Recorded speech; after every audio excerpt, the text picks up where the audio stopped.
Hello everyone, good evening. आप सभी का बहुत-बहुत स्वागत है आपके अपने यूट्यूब प्लेटफ़ॉर्म मंजीत राय कंप्यूटर साइंस पे। आज का है सेशन 27।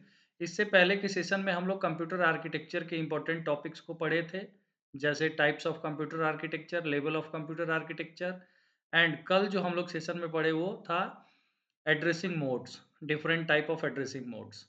तो आई होप आप सभी लोग सेशन को कंप्लीट कर चुके हैं। मेरा आप सभी से कहना रहेगा कि आप जो भी सेशन देख रहे हैं अ, तो लगातार देखिए और पहले के सेशन ज़रूर कंप्लीट कर लीजिए ताकि आगे के सेशन जब भी मैं आपको प्रोवाइड करूँ तो आपको उस पे कॉन्फिडेंस आए और आपको लगे कि नहीं आप सही दिशा में अपनी प्रिपरेशन कर रहे हैं।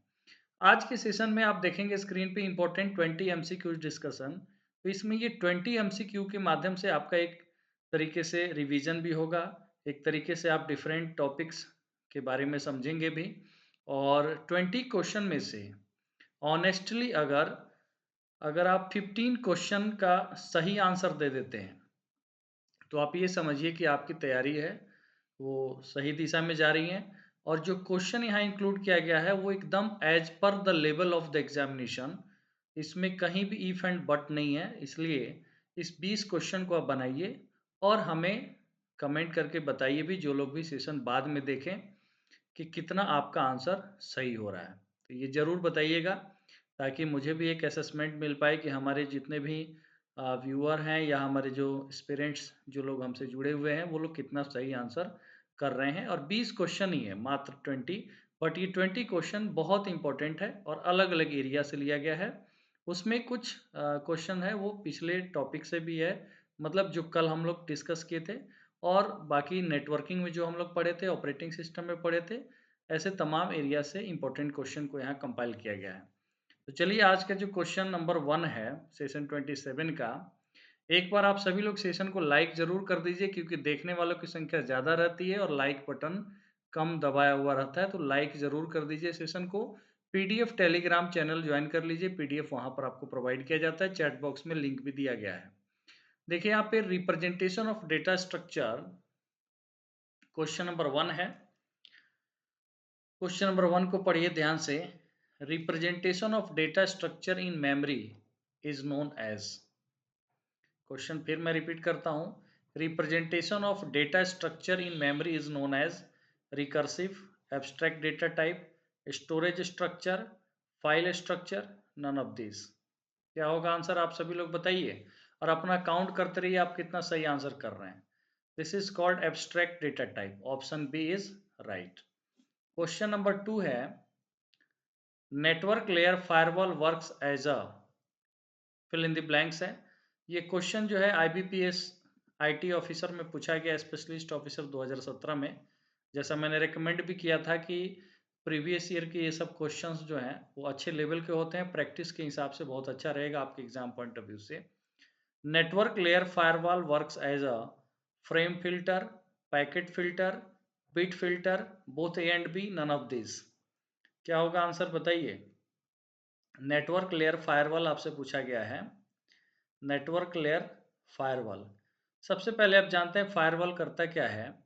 जो भी डेटा पैकेट्स आते हैं किसी भी नेटवर्क में बाहर के नेटवर्क से, उसको ये फिल्टर करता है और यहाँ पर इसका काम क्या है, network layer firewall work as a, ये पैकेट फिल्टर करता है। क्या करता है, पैकेट फिल्टर। तो दो का ऑप्शन बी इज राइट। आप लोग करते रहिए आंसर।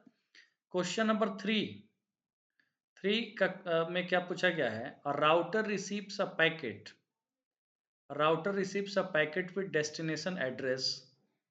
यहाँ पर दिया हुआ डेस्टिनेशन एड्रेस 192.56.13.1। तो यहाँ पर आप बताएंगे डॉट 193.56.13.1। तो यहाँ पर आपको समझना क्या है कि आईपी एड्रेस जो होता है, यहाँ पर डेस्टिनेशन एड्रेस दिया हुआ है और router receives a packet with destination address this what is the net address. Net address मतलब network, net address means network, network address of the packet. ये भी 2019 का क्वेश्चन पूछा गया है। आप बताइए इसका आंसर, उसके बाद मैं बताता हूँ क्वेश्चन नंबर 3 का आंसर क्या होगा।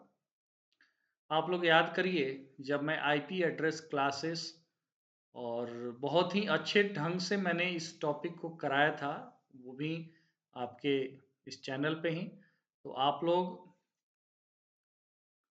बताएंगे कि उसमें मैंने आपको बताया कि आईपी एड्रेस के फर्स्ट ऑक्टेट से पता चलता है कि उसका क्लास क्या है। और जब हम बात करेंगे यहाँ पर 193 का, तो आप जानते हैं 192 से लेकर के, मैंने कहा था याद कर लीजिएगा, 192 से 223 क्या होता है, क्लास सी है। और जब क्लास सी है आईपी एड्रेस का, तो इसमें 3 जो ऑक्टेट होगा, लेफ्ट साइड का 3 ऑक्टेट जो होगा वो नेटवर्क एड्रेस होता है, और जो राइट मोस्ट ऑक्टेट हुआ वो होस्ट होता है। ठीक है, तो यहाँ पर ये 192.56.13 क्या है, ये नेटवर्क को रिप्रेजेंट कर रहा है। और यहाँ पर केवल एक जो ऑक्टेट होता है, एक जो ऑक्टेट होता है, जैसे यहाँ पर 1 है, ये होस्ट आईडी है। ठीक है, तो इसलिए class C is suitable for smaller networks. Class C is suitable for smaller networks where the number of host are very less, जैसे लोकल एरिया नेटवर्क में इसका यूज किया जाता है। ठीक, क्वेश्चन नंबर 3 हो गया। क्वेश्चन नंबर 4 भी नेटवर्किंग से है। If you want to locate the hardware address of a local device, which protocol would you use? ये भी क्वेश्चन पूछा गया है एसओ में 2013 में। If you want to locate the hardware address of a local device, which protocol would you use? ये भी I think आपको याद होगा। ऑप्शन है ARP, DHCP, माइम, ICMP। याद रखिएगा, मैंने कहा था 20 क्वेश्चन है। अगर 20 में से आप 15 कर रहे हैं, इसका मतलब आपकी तैयारी सही दिशा में जा रही है, या फिर आपकी मेहनत का जो है, जो रिजल्ट ठीक ठाक आ रहा है, इसलिए आप इतना कर रहे हैं, और इसलिए कॉन्फिडेंट होकर के आगे बढ़ना है। जिसका कम आ रहा है उसको मैं ये नहीं कर रहा हूँ कि हताश होना है, बट होता है ना, जब मैं पढ़ा रहा हूँ तो एक मेरा है कि आपको मैं टेस्ट भी करूँ कि आप कहाँ पर कितना कर रहे हैं, कितना सीरियस है, इस बात का भी पता चलना चाहिए। ठीक, तो कम आ रहा है इसका मतलब कि आप और ज़्यादा एनर्जी लगाइए, और ज़्यादा, जितना भी सेशन हुआ, जैसे 27 सेशन है, 27 सेशन को आप एकदम बढ़िया से 2 बार 3 बार 2 बार देखिए, सबका क्वेश्चन प्रैक्टिस करिए, याद रखिए, जहाँ पर याद रखने वाली चीज़ है, ये मतलब है, इसलिए हताश नहीं होना है। If you want to locate the hardware address of a local device, which protocol would you use? यहाँ पर यूज होता है ARP, address resolution protocol. Question number 4 का ऑप्शन ए इज राइट। यहाँ पर क्वेश्चन नंबर 5 है, प्रीवियस सेशंस में कराया गया है। वैसे तो इसमें से बहुत सारा क्वेश्चन कराया है यहाँ पर, इसलिए मैंने इंक्लूड किया कि एक असेसमेंट हो, एक प्रैक्टिस हो, या जो लोग मिस किए हैं उनको पता चले कि क्या उन्होंने मिस किया है। देखिए यहाँ पे थ्रेड क्या है, शेड्यूलिंग क्या है, process switch means what, non primitive क्या है। आपको इस लिस्ट से इस लिस्ट को मैच करना है, तो आंसर करना है इसको मैच करके। जैसे अगर हम देखेंगे, तो थ्रेड मतलब what, a process is divided into multiple threads, या ऐसा कह सकते हैं कि thread is a light weight process. ठीक है, तो यहाँ पर ए का हो जाएगा 3, ए का हो जाएगा 3। शेड्यूलिंग, शेड्यूलिंग क्या होता है, ऑपरेटिंग सिस्टम यूज करता है शेड्यूलिंग को, तो बी हो जाएगा। आप लोग आंसर करिए, हिंट मिल गया आपको बहुत सारा। उसके बाद है यहाँ पर प्रोसेस स्विच। प्रोसेस स्विच को कहा जाता है किसी भी प्रोसेस के जो स्टेजेस होते हैं, new, ready, running, waiting, terminated, तो यहाँ पर उसका मोड चेंज होता है। मोड मतलब ऑपरेशन किस तरीके से हो रहा है, न्यू से रेडी स्टेट में जा रहा है, रेडी से रनिंग में, रनिंग से वेटिंग, या फिर टर्मिनेटेड। ठीक, तो यहाँ पर प्रोसेस स्विच, मोड स्विच। और नॉन प्रिमिटिव, यहाँ पर जो शेड्यूलिंग दिया गया है FCFS, first come first serve, ये नॉन प्रिमिटिव शेड्यूलिंग है। तो D2, ठीक है, C4, B1 और A3। ऑप्शन बी क्या है, बिल्कुल राइट आंसर है। आई होप आप सब लोग आंसर किए होंगे। चलिए, data mining evolved as a mechanism to cater the limitations of fill in the blank systems to deal massive data sets with high dimensionality, new data type, multiple heterogeneous data resources, etc. DBMS का question है। DBMS तो पढ़ाया नहीं है, लेकिन यहाँ पर मैंने पहले ही कह दिया कि इसमें अलग अलग एरिया के क्वेश्चन है। आप लोग प्रैक्टिस करिए, आप लोग पढ़ भी रहे हैं, ठीक है। Data mining evolve as a mechanism to cater the limitations of fill in the blank systems to deal massive amount of data sets with high dimensionality, new data type, multiple heterogeneous data resources etc. इसका answer बताइए। Option है OLTP, OLAP, DSS, DWH, none of this. इसका answer क्या होगा? Question number 6, online transaction processing. Online transaction processing, option A is right. Online transaction processing provides transaction oriented applications in a three-tier architecture. OLTP administers the day-to-day transactions of an organization.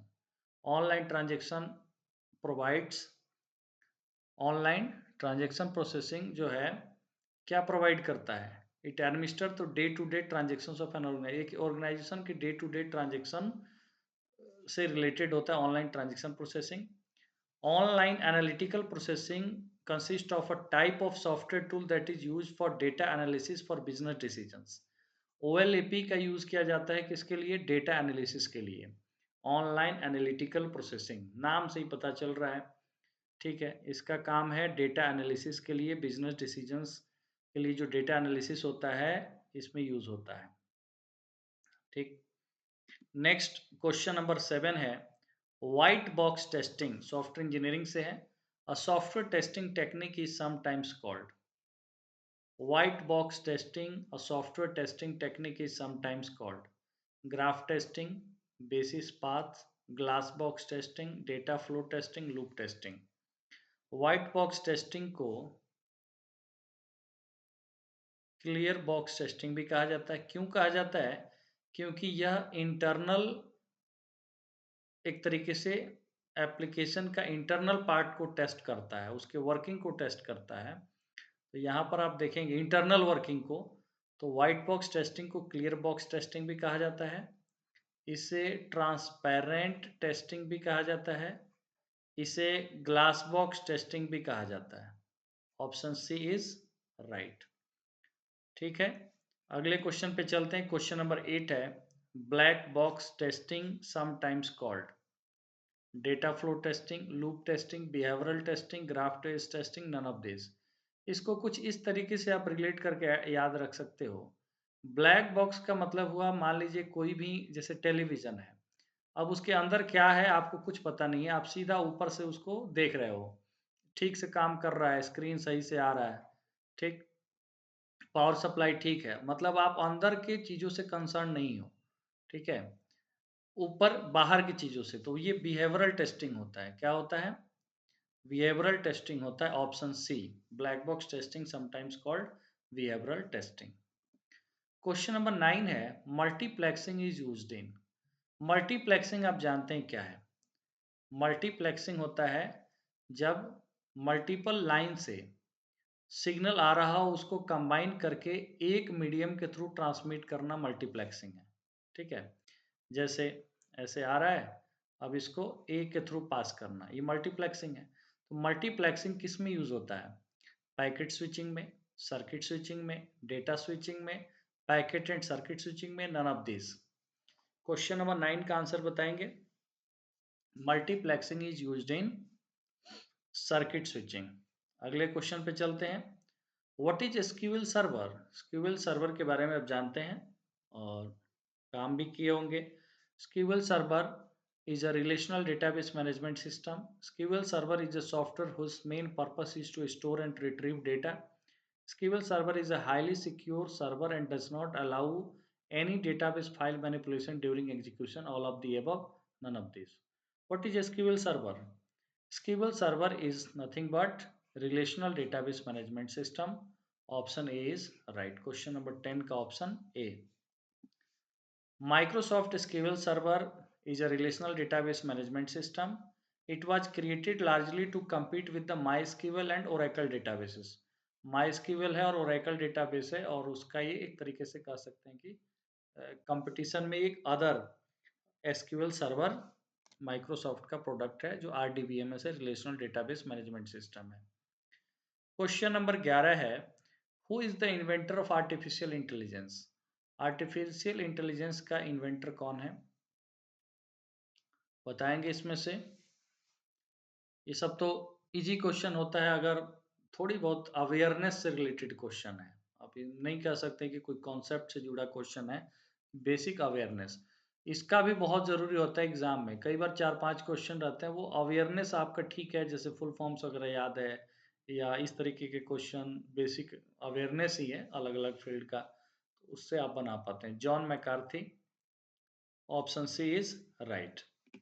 Next question है question number 12, which of the following is the branch of artificial intelligence? Machine learning, cyber forensic, full stack developer, network design, none of this. Easily आप identify कर पाएंगे कि artificial intelligence का जो branch है वो कौन सा है इसमें से, बताइए। मशीन लर्निंग है, machine learning, option A is right. Question number 13 है, a universal logic gate is one which can be use to generate any logic function, which of the following is a universal logic gate? एक बात और मैं बता दूं कि digital logic या आपका digital electronics exam point of view से, आपके एग्ज़ाम पॉइंट ऑफ व्यू से बहुत ज़रूरी है, और यहाँ से भी ठीक ठाक संख्या में क्वेश्चन पूछा जाता है। और जैसे डेटाबेस है, डिजिटल इलेक्ट्रॉनिक्स है, इवन सॉफ्टवेयर इंजीनियरिंग में बहुत ज़्यादा नहीं पढ़ना है, लेकिन वहाँ से क्वेश्चन बन जाता है। जैसे 3 से 4 क्वेश्चन हम कह सकते हैं कि इजीली वहाँ से बन ही जाता है। यहाँ देखिए, a universal logic gate is one which can be used to generate any logic function. Which of the following is a universal logic gate? आप बिल्कुल स्टार्टिंग में पढ़ते हैं आप अपने बीटेक के या कहीं भी एकदम बेसिक लेवल पे, इवन बीसीए में भी, तो NAND and NOR gate, NAND and NOR gate जो है वो क्या है? यहाँ पर नैंड गेट ऑप्शन है, ऑप्शन डी 13 का। Universal logic gate is one which can generate any logic function and also the 3 basic logic gates, and or not. And or not तो बेसिकली इसी से मिलकर के सारे गेट्स बने होते हैं। NOR and NAND can generate any logic function and are called universal logic gates. Question number 14 है, a system program that combines the separately compiled modules of a program into a form suitable for execution। एक system program, या ऐसा कहा जाए system program means क्या, system software, ठीक है। कौन सा सिस्टम सॉफ्टवेयर है जो अलग अलग कंपाइल किया गया किसी प्रोग्राम के मॉड्यूल जो अलग अलग कंपाइल्ड है उसको कंबाइन करता है, ठीक है। क्वेश्चन ये पूछा गया इसमें, that is suitable for execution. Assembler, linking loader, cross compiler, load and go.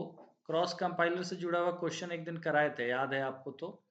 Load and go और असेंबलर आप जानते हैं असेंबली लेवल लैंग्वेज से मशीन लेवल लैंग्वेज में कन्वर्ट करता है।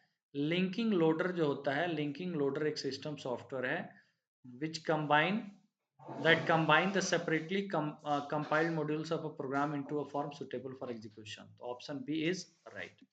क्वेश्चन नंबर 15 है, ऑपरेटिंग सिस्टम में मैंने पढ़ाया हुआ है inter process communication. Inter process communication क्यों है? सपोज कोई प्रोसेस P1 है, कोई P2 है, दोनों के बीच कम्युनिकेशन का मतलब हुआ कि P can send data to P2 and P can send the data to P1, मतलब आपस में दोनों कम्युनिकेट कर पाए, ठीक। तो ये तब होता है जब प्रोसेसेस, जो इस प्रकार के प्रोसेसेस को क्या कहा जाता है, जैसे मैंने बताया था, एक होता है इंडिपेंडेंट प्रोसेस और एक होता है कोऑपरेटिंग प्रोसेस। तो ऐसे प्रोसेस जो एक दूसरे पे डिपेंड है इसको कोऑपरेटिंग प्रोसेस कहा जाता है। Inter process communication, option A है, is required for all process, is usually done via disk drives, is never necessary, allow process to synchronize activity. Inter process communication, जल्दी से आंसर करिए। It allow process to synchronize their activity and synchronize their actions, तो option D हो जाएगा इसका right answer. अब जो लोग, जिन लोगों से क्वेश्चन नहीं बन रहा है इसका मतलब आप सेशन नहीं देखें, ऑपरेटिंग सिस्टम का सारा सेशन देखिए, ऑटोमेटिकली बनना शुरू हो जाएगा। नेक्स्ट क्वेश्चन नंबर 16 है, विच of the following addressing modes facilitates access to an operand whose location is defined relative to the beginning of the data structure in which it appears, ascending, sorting, index, indirect. अब पहली बात तो ascending, चलिए आप लोग पहले answer कर लीजिए, फिर मैं बताता हूँ क्वेश्चन नंबर 16 का आंसर।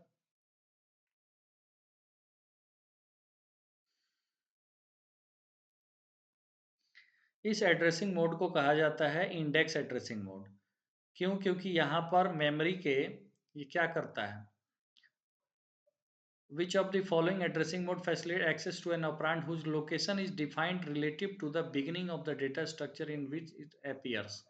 ये इंडेक्स एड्रेसिंग मोड होता है, option C is right. Again आपको क्या करना है, एड्रेसिंग मोड को रिवाइज करना है अगर नहीं बन रहा है तो, कल ही मैंने पढ़ाया है। नेक्स्ट क्वेश्चन नंबर 17 है, the register or main memory location which contains the effective address of the operand is known as. कल ही हम लोग बात कर रहे थे एड्रेसिंग मोड में इफेक्टिव एड्रेस क्या है। Effective address is address where the operand, operand means where the data is actually present. Data अगर एक्चुअली मेमोरी में कहाँ पर लोकेटेड है उसको हम इफेक्टिव एड्रेस कहते हैं, ठीक। और ऑपरेंड के जगह पर कई बार मेमोरी का एड्रेस या रजिस्टर का एड्रेस दे दिया जाता है जहां पर मेमोरी का एड्रेस ऑलरेडी लोकेटेड होता है। ये सब अलग अलग तरीका है जो आपको मैंने कल बताया था। तो इसको क्या कहा जाता है, क्वेश्चन का आंसर पहले कीजिए। The register or main memory location which contains the effective address of the operand is known as, it is known as pointer. Pointer point to the memory location, option A question number 17 का। Question number 18 है operating system का, thrashing can be avoided if. अब यहाँ पर important term आ गया threshing, already इसको पढ़ाया गया है। थ्रेसिंग होता क्या है कि अगर डेटा ट्रांसफर होता है ना, डेटा ट्रांसफर में अगर सीपीयू ज़्यादा समय स्पेंड करता है रेदर देन एग्जीक्यूशन तो उसको कहा जाता है थ्रेसिंग, ठीक। तो the pages belonging to the thrashing को कैसे अवॉइड किया जा सकता है ये क्वेश्चन पूछा गया है। The pages belonging to the working set of the programs are in the main memory, the speed of CPU is increased, the speed of input output processor is increased, all of the above, none of the above. अब यहाँ पर थोड़ा सा दिमाग लगाइए।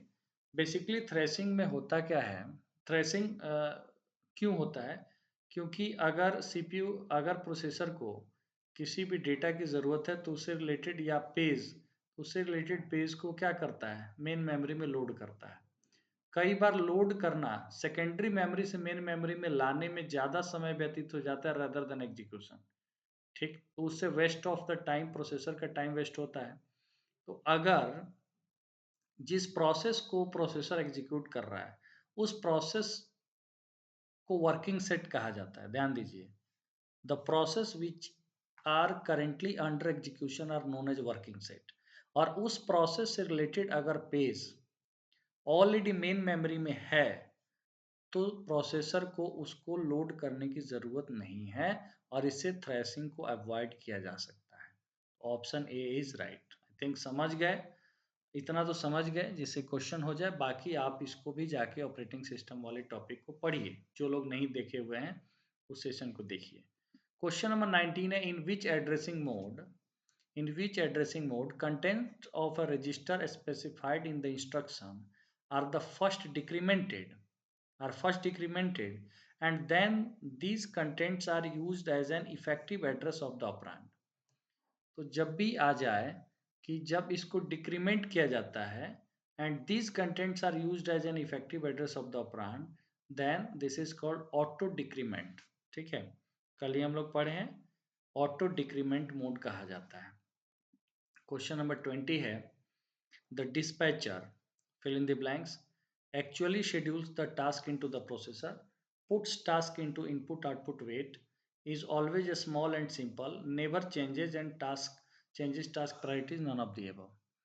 आज के session के लास्ट क्वेश्चन है, आंसर बताइए। देखिए डिस्पैचर को क्या कहा जाता है, सीपीयू शेड्यूलर कहा जाता है। अब आप आई थिंक क्वेश्चन का आंसर कर पाएंगे। टर्म के वजह से क्वेश्चन नहीं बना होगा, जिससे भी नहीं बना होगा। डिस्पैचर का मतलब होता है सीपीयू शेड्यूलर और इसी को शॉर्ट टर्म शेड्यूलर कहा जाता है। शॉर्ट टर्म शेड्यूलर कहा जाता है। इसका मतलब होता है कि अगर कोई भी प्रोसेस ऑलरेडी रेडी क्यू में है तो उसे क्या किया जाता है, सीपीयू उस रेडी क्यू से प्रोसेस को सेलेक्ट करता है for the execution, for the processing. तो dispatcher actually schedules the task into the processor. Processor जिस टास्क को क्या करता है, एग्जीक्यूट करता है और उसे सेलेक्ट करता है फ्रॉम द मेन मेमोरी। तो इसको सीपीयू शेड्यूलर या शॉर्ट टर्म शेड्यूलर कहा जाता है। तो option A is right. I hope आप लोगों ने सबका आंसर किया होगा। और ऑनेस्टली मुझे कमेंट करके जो लोग सेशन देखे बाद में ज़रूर बताइए, या जो लोग देख भी रहे हैं कमेंट करके ज़रूर बताइए कि कितने क्वेश्चन आपने ईमानदारी से सही बनाए हैं। कई लोग तो इसलिए कमेंट नहीं करते हैं कि नहीं, आम, क्योंकि सच का सामना कई बार नहीं हो पाता है, झूठ कैसे लिखें, और थोड़ी शर्मिंदगी लगती है, तो शर्माने की ज़रूरत नहीं है। और आपको ईमानदारी से बताइए, और बाकी इस तरीके से प्रैक्टिस करिए, प्रैक्टिस से ही सब कुछ पॉसिबल है। कॉन्सेप्ट जो मैंने पढ़ा है बहुत ही कंसाइज मैनर में पढ़ा है, ताकि आपका टाइम ज़्यादा किल ना हो, और कम समय में अगर आपको अच्छा स्कोर करना है तो सारे टॉपिक सेशंस को देखते रहिए। और मेरा शुरू से तरीका रहा है टीआरई 1 के समय से ही, कि मैं उन्हीं टॉपिक्स को पढ़ाता हूँ जो एकदम मतलब जो ज़रूरी है, क्योंकि एग्ज़ाम ये कॉम्पिटिटिव एग्ज़ाम्स हैं, और यहाँ पर इसको समझना है पीजीटी का लेवल और हमारे एग्ज़ाम का लेवल, और उस हिसाब से टॉपिक्स का सिलेक्शन अगर बेहतरीन हो गया, और उन सारे इंपॉर्टेंट टॉपिक्स का कितना क्वेश्चन किस लेवल का किस स्तर का प्रैक्टिस करना ये बहुत ज़रूरी है। अदरवाइज़ तो बहुत ज़्यादा टाइम वेस्ट होता है। मटेरियल तो हज़ारों भरे पड़े हैं, किताबों की कमी नहीं है, वेबसाइट्स की कमी नहीं है, यूट्यूब पर भी अ, कमी नहीं है, लेकिन आपका समय जो है बहुत इम्पोर्टेंट है, क्योंकि हर कोई, मैं जानता हूँ कि 90% लोग वर्किंग हैं, या जो हैं भी थोड़े बहुत फ्री, वो भी कहीं न कहीं सोचते हैं कि जितना जल्दी हमें कहीं न कहीं, क्योंकि टेक्निकल एजुकेशन के बाद कोई फ्री बैठना नहीं चाहता है। तो कम समय में आपको तैयारी करनी है, समय कम है, इसलिए एकदम एग्ज़ाम ओरिएंटेड कंटेंट पढ़िए। धीरे-धीरे जब आप सेशन कर रहे होंगे तो आपको पता चल जाएगा कि कौन-सा सबसे ज़्यादा इम्पोर्टेंट है, उस पे समय दे कर के, और एग्ज़ाम क्वेश्चंस का प्रैक्टिस करिएगा। इससे खुद भी पता चलेगा कि नहीं, ऐसे-ऐसे टॉपिक्स ज़्यादा इम्पोर्टेंट है और उनको करना ज़्यादा ज़रूरी होता है एग्ज़ाम के लिए। ठीक है, एग्ज़ाम है, सब चीज़ों को मैनेज करते हुए कैसे आप एग्ज़ाम में बेहतर परफ़ॉर्म करें, यही एग्ज़ाम है। वहाँ जाकर के आप अपने आप को अलग तरीके से साबित नहीं कर पाएँगे। उस सिस्टम और उस मॉड्यूल के अंदर आपको साबित करना है कि आपके सामने 80 क्वेश्चन है, उसमें आपको दिखाना है कि आप बेहतरीन हैं।